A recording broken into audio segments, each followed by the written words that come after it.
Ah, Football Manager. Ce jeu vidéo qui nous demande d'analyser des tableurs pour savoir si oui ou non un joueur est suffisamment bon pour notre équipe et qui nous demande de regarder encore plus de tableurs pour comprendre la situation économique de notre club. Et bien sûr, le cœur du jeu ne sont pas les matchs qui sont complètement accessoires, mais de lire des mails qui sont hyper fastidieux et répétitifs. Et de temps en temps, même il faut y répondre. Bref. C'est pas vraiment un jeu vidéo en fait. C'est genre un deuxième métier qu'on fait pour oublier son premier métier, ou ses études, ou son mariage. Ouais, apparemment en Angleterre en tout cas, ils prennent ça très à cœur, Football Manager. Mais alors pourquoi on s'impose ça ? Eh bien, au milieu de toutes ces corvées, on ne peut nier le plaisir qu'il y a de découvrir les pépites de demain et de les modeler dans son club, ce qui crée un attachement immédiat aux joueurs. Et derrière, quand dans la réalité le joueur perce, que ce soit les Falcao, les Vincent Kompany ou les Sergio Agüero, eh bien, ça permet d'avoir un petit sentiment de supériorité sur la plèbe qui ne joue pas au jeu. Mais bon, Football Manager n'est pas infaillible, et des fois il y a eu des gros ratés. Des joueurs comme Václav Kadlec, Carlos Fierro ou Anthony Van Den Boer étaient annoncés comme des cracks mondiaux, et probablement que vous n'avez pas trop entendu parler d'eux, si vous n'avez pas joué au jeu bien sûr. Du coup, la question que je me suis posée, c'est les pépites de la version de cette année du jeu, qu'ont-ils donné cette saison ? Pour cela, j'ai gardé les 5 plus gros potentiels qui ne jouent pas actuellement dans un des grands championnats. Et à chaque fois, on fera un petit bilan en stats, puis avec les extraits vidéo, comme d'hab quoi. Premier nom de cette liste, Joško Gvardiol. Alors lui, c'est acté, dès la saison prochaine, on le verra jouer en Bundesliga à Leipzig, mais il est quand même bien resté toute la saison au Dynamo Zagreb. Dans le jeu, c'est un défenseur central hyper complet, fort au duel et à la fois technique. Et si on regarde son radar de la saison dernière, on voit qu'effectivement, il se distingue comme un défenseur capable de relancer, fort à l'interception, qui n'hésite pas à sortir, même si, à cause de ça, on voit qu'il n'a pas forcément la fiabilité qu'on attend. Par contre, dans les duels aériens, c'est un peu faiblard. Son taux de réussite le met dans les 20% les plus faibles au poste de défenseur central. Et c'est amusant parce que c'est une de ses meilleures caractéristiques quand on débute le jeu sur Football Manager. Et en même temps, effectivement, quand on le regarde jouer, on voit qu'il a la volonté d'aller dans ces duels, qu'il a le potentiel physique pour le faire, il va assez haut, il est finalement assez puissant, mais il semble avoir un assez mauvais timing. Mais si je vous parle de ses stats la saison dernière au poste de défenseur central, c'est parce que cette saison, depuis fin octobre environ, il joue désormais latéral gauche. Et je me demande à quel point c'est dû à ce problème des duels aériens, parce que sur un côté, effectivement, les défenseurs sont moins exposés à ça, avec une concurrence plus faible. Les ailiers en général ont des plus petits gabarits. Et pour Gvardiol, ça fonctionne très bien. Quand il est aligné dans l'axe, il gagne seulement 45% de ses duels aériens. Quand il est sur un côté, il en gagne plus de 60%. Et d'ailleurs, d'un point de vue défensif global, il est très à l'aise à ce poste-là. Tous les signaux sont ouverts, la transition c'est très bien faite. Ce poste aussi lui permet toujours de montrer à quel point il est à l'aise balle au pied, et je dirais même que ça lui a permis d'encore mieux démontrer à quel point il est capable de porter le ballon. Mais alors, est-ce que l'avenir de Gvardiol est finalement au poste de latéral gauche ? Eh bien, ça m'étonnerait. Comme vous le voyez, à son nouveau poste, il centre très peu, et ainsi, il crée peu d'expected assists. Et quand on regarde jouer, on comprend exactement ce qui se passe. En fait, à son nouveau poste, il ne dédouble pas. Finalement, il joue peut-être plus comme un défenseur central côté gauche d'une défense à 3. Et bonne nouvelle pour lui, c'est un poste qui vient de se libérer à Leipzig. Donc je pense qu'on est sur un très bon fit là. Bon, bien sûr, c'est extrêmement délicat de juger si pour autant son potentiel très élevé sur Football Manager est justifié, car finalement un très bon niveau actuel ne démontre qu'une certaine précocité, pas forcément le potentiel futur, mais en tout cas, Gvardiol est sur de bons rails, aussi bien sur la situation dans laquelle il va se trouver que grâce aux qualités qu'il a déjà démontrées. On continue cette fois avec un vrai arrière-gauche, Nuno Mendes.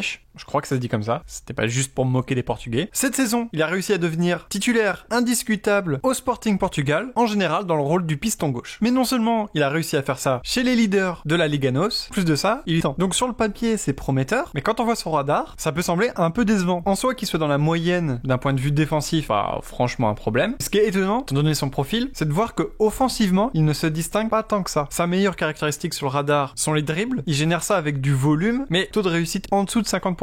Si ça finalement n'est pas catastrophique, pour les centres, la situation est un peu plus inquiétante. Il en tente beaucoup, mais par rapport aux autres joueurs de son poste, son taux de réussite est très faible. Selon Wyscott, grosso modo, 1 centre sur 5 de Nuno Mendes trouve un destinataire. Et pourtant, il tire beaucoup de coups de pied arrêtés, disons indirects, que ce soit des coups francs ou les corners. Et ça, il le fait plutôt bien. D'ailleurs, la très grande majorité de ses expected assists viennent de ces situations-là. Dans le jeu, finalement, il crée peu de situations pour ses coéquipiers, alors qu'il est souvent bien décalé et libre pour effectuer son geste. Pourtant, visuellement, ce qu'il fait n'est pas répugnant. Et vu qu'il arrive à le faire sur coup de pied arrêté, ça laisse penser que techniquement, il est capable de beaucoup de choses. En fait, beaucoup de ses centres finissent dans des zones dangereuses sans qu'il y ait des coéquipiers. Donc une explication possible, c'est peut-être qu'il prend mal l'information avant de centrer. Dans tous les cas, c'est un cas super intéressant. Parce que il semble effectivement avoir tous les outils pour devenir un top piston gauche. Mais, quand on regarde la production, pour le moment, ce n'est pas efficace. En soi, c'est pas étonnant pour un joueur de 18 ans. Et c'est probablement plus intéressant les qualités sous-jacentes qu'il montre que ses ratés. Et c'est pour ça que que j'espère vraiment qu'il restera une année de plus au Sporting, alors qu'il y a déjà beaucoup d'intérêt autour de lui. Troisième nom, peut-être le plus connu de la liste, est celui que Football Manager annonce depuis le plus longtemps comme un crack, c'est Ryan Gravenberch. Et alors c'est quelque chose que je fais rarement ou jamais sur la chaîne, mais là, il y a une comparaison évidente. Il est principalement utilisé dans un double pivot à gauche, avec des fonctions créatives. C'est un milieu technique, longiligne, agile, qui a un super jeu long, qui peut donner l'impression d'être nonchalant, mais qui est en réalité en contrôle. C'est vraiment hyper difficile, en tout cas pour moi, de pas voir le parallèle entre les deux joueurs. C'est vraiment le Pogba hollandais. Et effectivement, si on le compare en statistiques à Paul Pogba de la saison dernière, on voit qu'ils ont des radars hyper similaires. Si on doit lui trouver un défaut, c'est peut-être que défensivement, il se laisse trop souvent passer, alors qu'il a probablement les outils pour mieux défendre. Et encore, faut pondérer ce bémol, parce que c'est un joueur qui défend, qui réalise beaucoup d'interceptions, et qui fait ce qu'on attend de lui au pressing. Honnêtement, à moins qu'il ait des problèmes de blessure, ou qu'il développe un problème de comportement, c'est très difficile d'imaginer un scénario où il devient pas un très grand joueur. Il a seulement 18 ans, mais sur le terrain, il montre déjà beaucoup d'intelligence, beaucoup de maîtrise. Bref, c'est du tout bon. Tant qu'on est sur le tout bon, enchaînons avec Youssouf Demir. Alors lui, il est très très jeune, il a 17 ans, il a pas joué tant de minutes que ça, mais comme vous le voyez sur le radar, il se distingue particulièrement. Dans l'idée, son point fort, c'est de jouer au football. En général, il est utilisé dans un rôle de numéro 10, il réussit 4 dribbles par match, il obtient 3 fautes, donc clairement, quand il dribble, c'est un poison pour les adversaires, et c'est loin d'être un joueur qui joue tête baissée. Très régulièrement, dans ses matchs, il va trouver des passes, enfin je dis des passes, c'est plutôt, il trouve la passe qui tue, ça lui permet de produire 0,24 expected assist par 90 minutes, comme ça c'est pas très parlant, mais dites-vous que c'est la production de Griezmann, de Foden, de Sancho, on est dans ces eaux-là, et en plus de ça, il arrive à toujours se débrouiller pour être au bon endroit, pour marquer, et ça fait qu'en termes de XG, il est juste en dessous de 0,5 par 90 minutes. Je dis ça, mais il ne met pas que des tapines non plus, hein. Il est capable de marquer dans dehors de la surface. Là, grosso modo, le seul mystère qui l'entoure, c'est pourquoi il ne joue pas plus, et apparemment, les journalistes en Autriche aussi se posent la question. En voyant ça, honnêtement, c'est très difficile de donner tort à Football Manager, alors que par rapport aux autres joueurs présentés, c'était peut-être plus un pari. Ah, et pour info, si des clubs de Ligue 1 regardent, son contrat, il se termine en 2022, donc il y a peut-être un truc à tenter. Dernier profil est le vieillard dans le lot avec ses 20 ans, Myron Boadou. Donc lui, c'est un pur numéro 9, et depuis maintenant 2 saisons, c'est un titulaire indiscutable à la Z,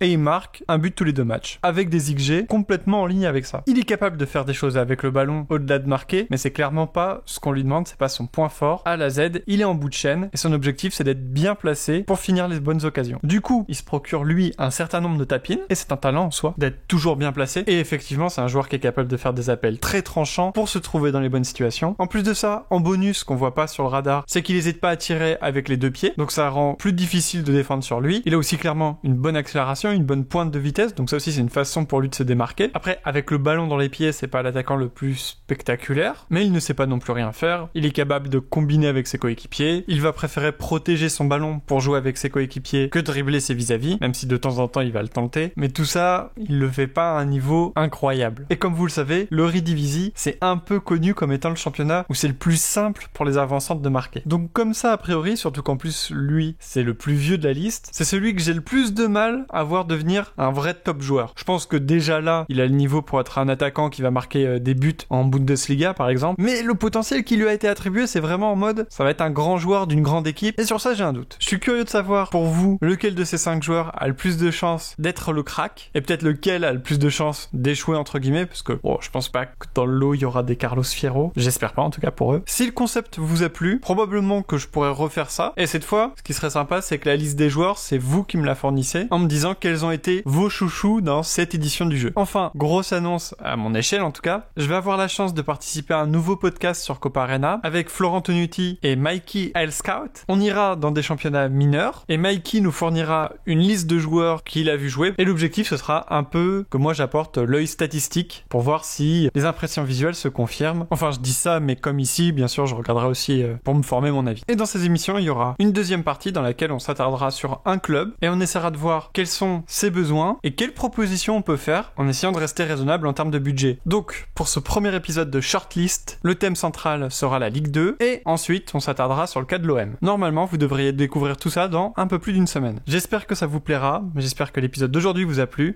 À bientôt!